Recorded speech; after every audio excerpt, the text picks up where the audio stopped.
Assalamualaikum warahmatullahi wabarakatuh.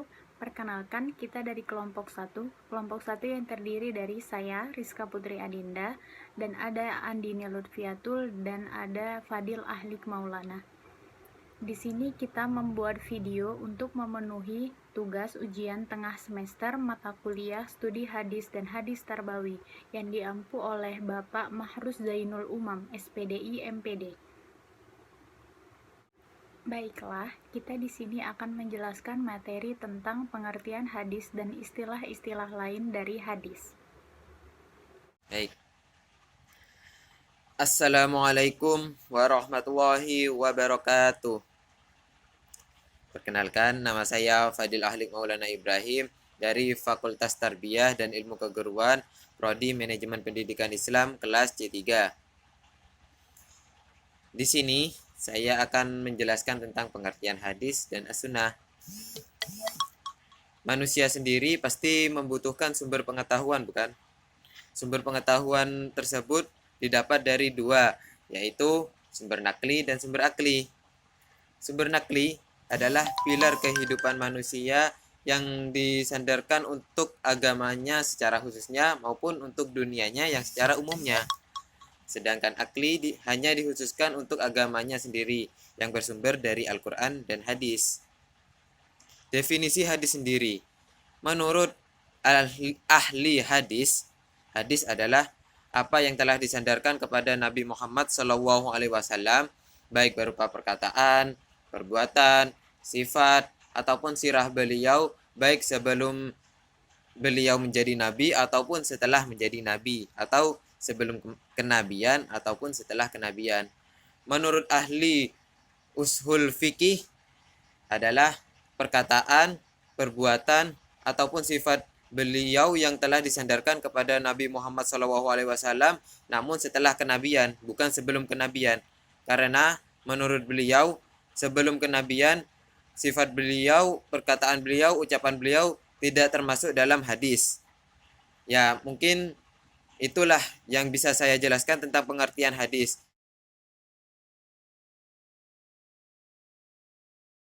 Allah memberikan kepada umat kita para pendahuluan yang selalu menjaga Al-Quran dan hadis. Mereka adalah orang-orang yang jujur, amanah dalam memegang janji, dan sebagian di antara mereka mencurahkan perhatiannya terhadap Al-Quran dan ilmunya, yaitu para mufasir. Dan sebagian lagi memprioritaskan perhatiannya kepada hadis Nabi dan ilmunya. Mereka adalah ahli hadis.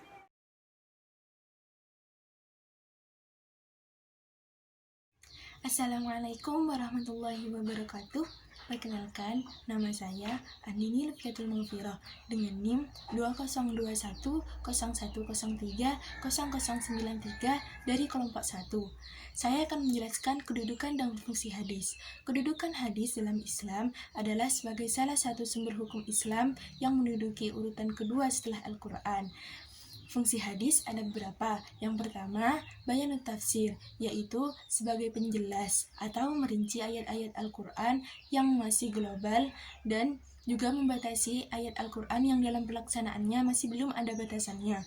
Contohnya seperti hadis tentang tata cara haji dan juga tata cara sholat.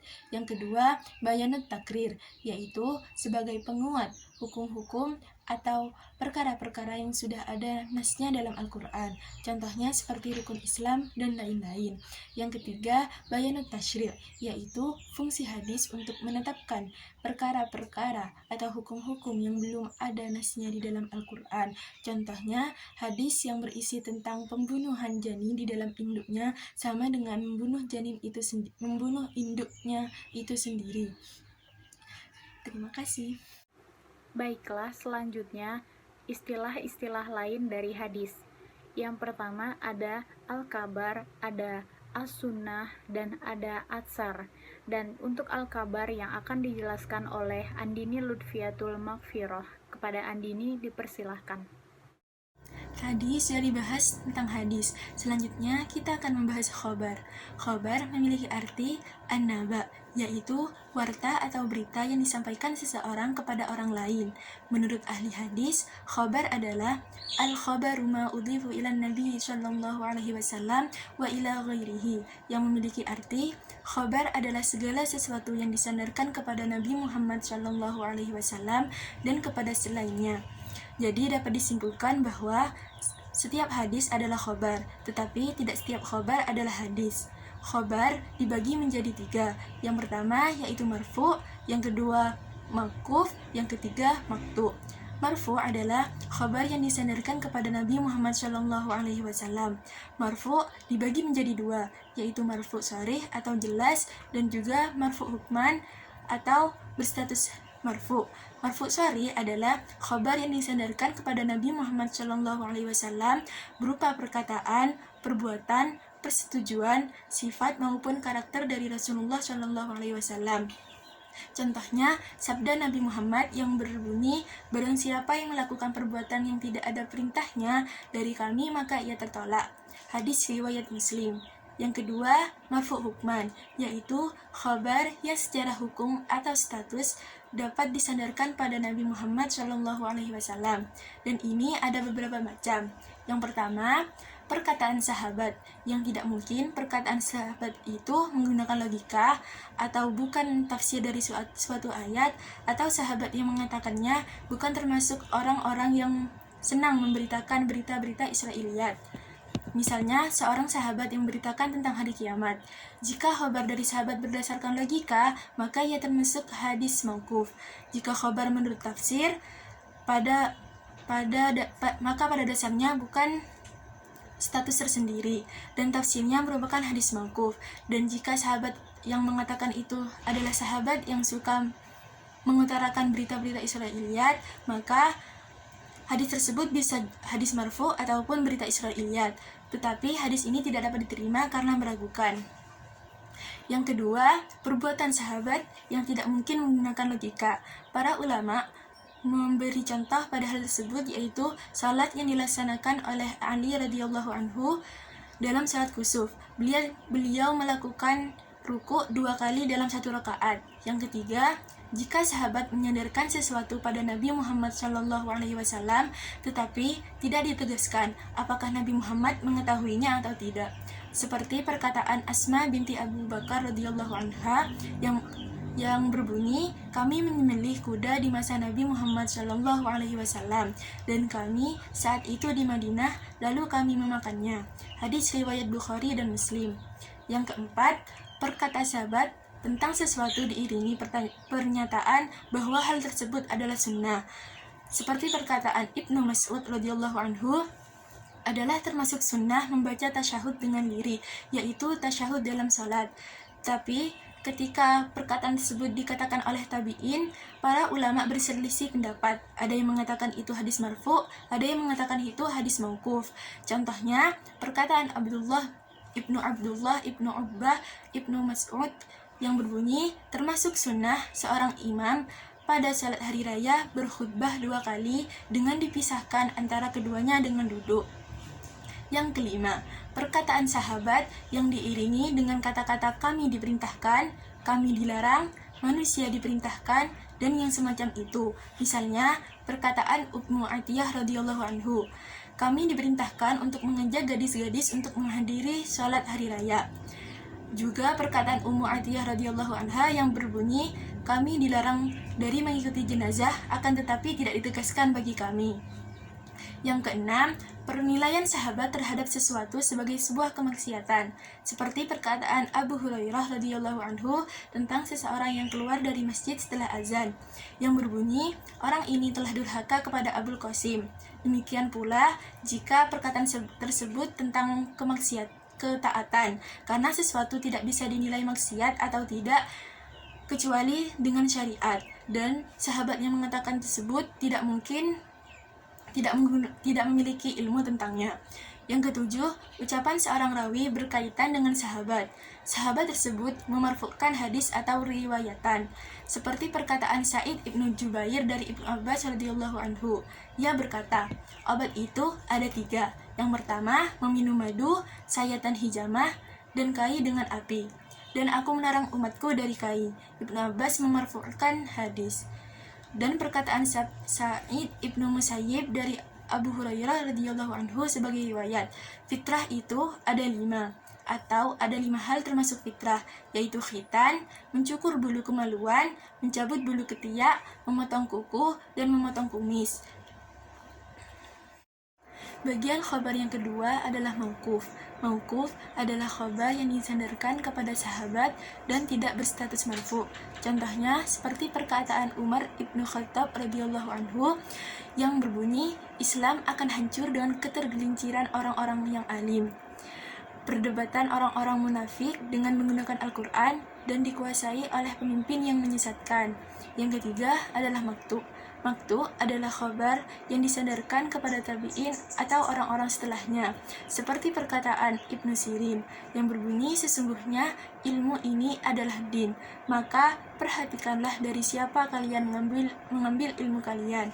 Dan perkataan Malik yang berbunyi, lakukanlah sebagian amal dengan sembunyi-sembunyi, yaitu amal-amal yang tidak bisa kau kerjakan dengan baik jika dilakukan dengan terang-terangan. Dan untuk yang kedua, ada as-sunnah yang akan dijelaskan oleh Fadil Ahlik Maulana. Kepada Fadil Ahlik Maulana dipersilahkan. Baik. Assalamualaikum warahmatullahi wabarakatuh. Di sini saya kembali lagi, namun di sini saya akan menjelaskan tentang as-sunnah. Apa itu as-sunnah? As-sunnah adalah syariat yang telah ditetapkan dari Allah Subhanahu wa taala kepada Nabi Muhammad sallallahu alaihi wasallam yang baik berupa percakapan, perkataan, perbuatan, bahkan akhlak beliau pun menjadi sumber kehidupan untuk umatnya sendiri. Nah, sunnah sendiri dibedakan menjadi 3, yaitu sunnah kauliyah, sunnah fi'liyah, sunnah takririyah. Nah, sunnah kauliyah. Apa itu sunnah kauliyah? Sunnah kauliyah adalah sunnah yang disandarkan kepada Nabi Muhammad SAW dalam bentuk perkataan. Artinya, segala perintah atau larangan dari saya ulangi, artinya segala perintah atau larangan dari Nabi Muhammad SAW yang keluar dari lisannya itu disebut dengan sunnah, disebut sunnah kauliyah, atau sunnah yang keluar dari perkataan ataupun lisannya. Contohnya, kita disunahkan untuk menyampaikan atau mengajarkan ilmu-ilmu agama ataupun ilmu-ilmu umum. Yang kedua, melantunkan ayat-ayat suci Al-Quran, bersolawat Nabi, membaca syahadat, ataupun yang lainnya. Yang ketiga adalah niat yang baik. Maksudnya, sebelum melakukan sesuatu, kita harus niat dulu. Niatnya, tapi niat yang baik, bukan niat yang buruk. Contohnya, ingin belajar. Kita niat belajar kita untuk apa? Apa untuk mencari ilmu? Apa untuk yang lainnya? Nah, kita harus didahului dengan niat yang baik. Dan yang selanjutnya adalah sunnah fi'liyah. Apa itu sunnah fi'liyah? Sunnah fi'liyah artinya segala sesuatu yang disandarkan kepada Nabi Muhammad SAW, baik dalam saya ulangi, segala sesuatu yang disandarkan kepada Nabi Muhammad SAW dalam bentuk perbuatan. Artinya, Nabi Muhammad SAW memerintahkan kepada para sahabat dan kepada umatnya untuk mengikuti apa yang telah dibuat oleh beliau. Contohnya, sebelum masuk masjid, kita disunahkan untuk sholat tahiyatul masjid. Disunahkan juga untuk sunnah sholat qobliyah dan ba'diyah. Disunahkan untuk puasa Senin Kamis. Yang selanjutnya adalah sunnah takririyah, yaitu perbuatan sahabat yang perbuatan sahabat yang mendapat persetujuan dari Nabi Muhammad SAW. Contohnya, tidak maaf, berhubung binatang itu tidak terdapat di kampungku. Aku jijik terhadapnya. Khalid berkata, segera aku memotongnya dan memakannya. Namun, Nabi hanya melihatku. Nah, artinya, bahkan diamnya Nabi pun bisa dikatakan sebagai sunnah, yaitu sunnah takririyah atau penetapan. Yang selanjutnya adalah fungsi as-sunnah terhadap Al-Quran. Yang pertama, fungsi sunnah terhadap Al-Quran yaitu memperkuat hukum yang ada di Al-Quran. Maksudnya, memperkuat hukum yang ada di Al-Quran itu, nah, di Al-Quran kan mewajibkan kita untuk saya ulangi, memperkuat hukum Al-Quran. Nah, di Al-Quran kan mewajibkan kita untuk sholat, puasa, bersedekah, berbuat baik, ataupun yang lainnya. Nah, maksudnya memperkuat hukum Al-Quran adalah sebelum melakukan sholat, kita diharuskan untuk bersuci terlebih dahulu atau berwudu.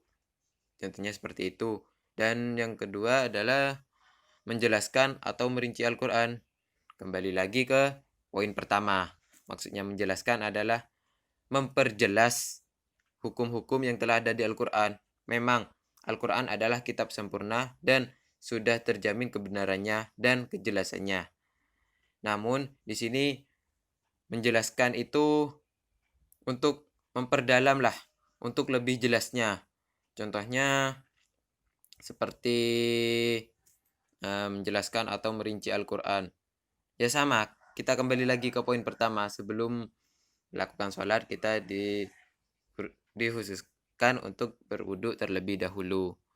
Yang terakhir adalah menetapkan hukum baru yang tidak dimuat di Al-Quran. Hukum baru yang tidak dimuat di Al-Quran. Ya, contohnya seperti itulah. Seperti ijtihad lah. Kita berunding terlebih dahulu, tapi sumbernya terdapat dari Al-Quran dan hadis. Maksudnya tidak, kita ijtihad itu tidak menyimpang dari sumber Al-Quran maupun sumber hadis. Contohnya seperti itu, menetapkan hukum baru.